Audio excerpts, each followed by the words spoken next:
With Baldur's Gate on PC and Final Fantasy VII on the PS1 as my formative RPG experiences, I've never had a strong affinity for 8 or 16-bit era JRPGs. With that said, having sunk only a handful of hours into the earlier Final Fantasy games, Secret of Mana and Chrono Trigger, the retro-inspired Sea of Stars from Sabotage Studio still felt authentic to me in all the right ways. It recreates the look, sound and storytelling techniques of that classic era, but modernises the gameplay to ditch the more tedious elements of the genre. With the inspirations for many character archetypes and narrative themes so obvious, one criticism I could level at Sea of Stars is that it really surprised me outside of a handful of plot twists. To its credit, that never bothered me as much as I thought it would. It felt comfortingly familiar, with a gameplay loop and predictable rhythm that moved quickly enough to keep me engaged.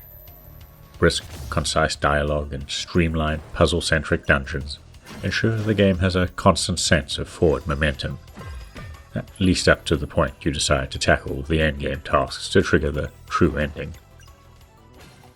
Familiar JRPG tropes include an altruistic and stoic pair of protagonists with predetermined destinies, their stalwart and enthusiastic friend who demonstrates magical powers alone can't save the world, and an assortment of allies that range from jovial pirates to ancient alchemists and their creations. There's a lingering evil that still plagues the world, a powerful mentor destined to be revealed as flawed, a shocking betrayal to raise questions about the prophecy, a resurgent evil that descends from the moon, and even the concept of multiverses for good measure. And that's all revealed within the first third of the game, maybe 10-ish hours worth, which felt gloriously brisk in contrast to the bloat that infects modern JRPGs. The world design and basic gameplay loop also lean heavily into some classic designs. You have diverse but illogically compact worlds to explore, by foot, ship, or through the air, presented as stylized overworld maps connecting settlements and dungeons.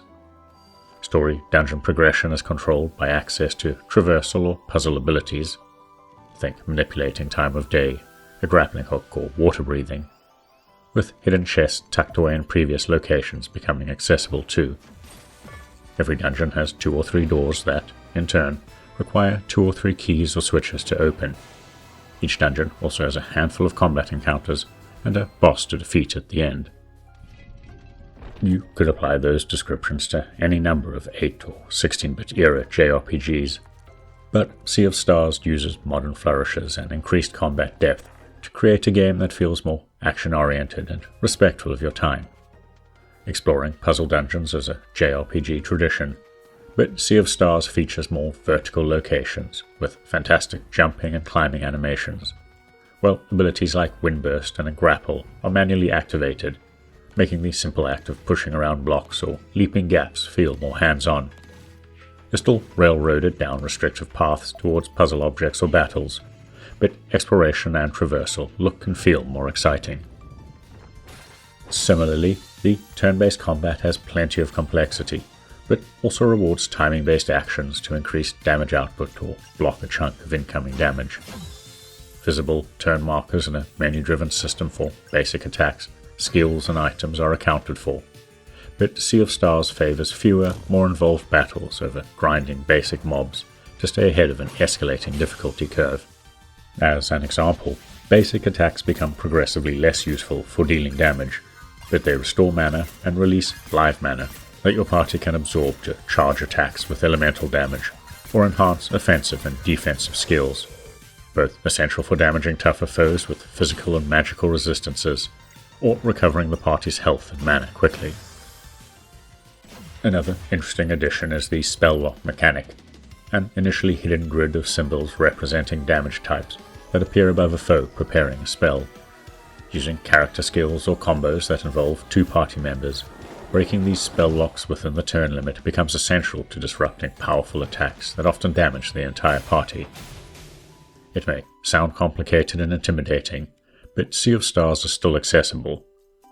Powerful secret gear you miss in one area can often be bought from storekeepers later, while the leveling system gives you a bit of control, by picking one attribute to boost more than others at each level up.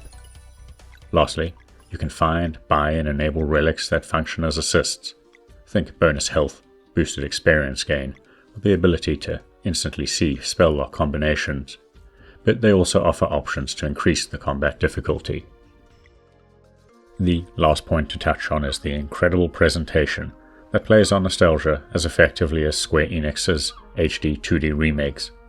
At first glance, you might pass off static screenshots as Chrono Trigger, but Sea of Stars looks stunning in motion, especially on a Nintendo Switch OLED screen. The isometric style and parallax backgrounds provide depth. Looping animations for water, plants, and animals give the impression of life.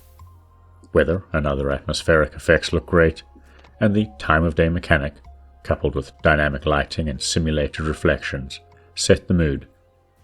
Character sprites, animations, and spell effects during battles and in-game cutscenes are less impressive, but the animated cutscenes used for key story beats look great, while still feeling authentic to the era it's emulating.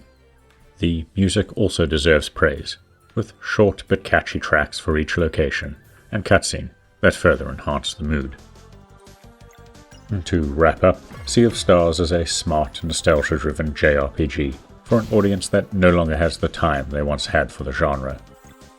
Complex modern systems and assists are obscured by a veneer of nostalgia-inducing presentation, providing an experience that feels like a late 16-bit era JRPG, just without the grind those games often require. It's not always perfect in that predictable rhythm. Find settlement, get quest, clear dungeon, repeat, can grow tiring towards the end, but it still offers better pacing and variety than most of its inspirations. On one hand, Sea of Stars is exactly what I want from nostalgia-driven throwbacks. On the other, it was a wearing reminder that I've been playing video games for far too long. If you've got this far, please consider giving the video a like and maybe subscribing to our channel, as it helps us grow.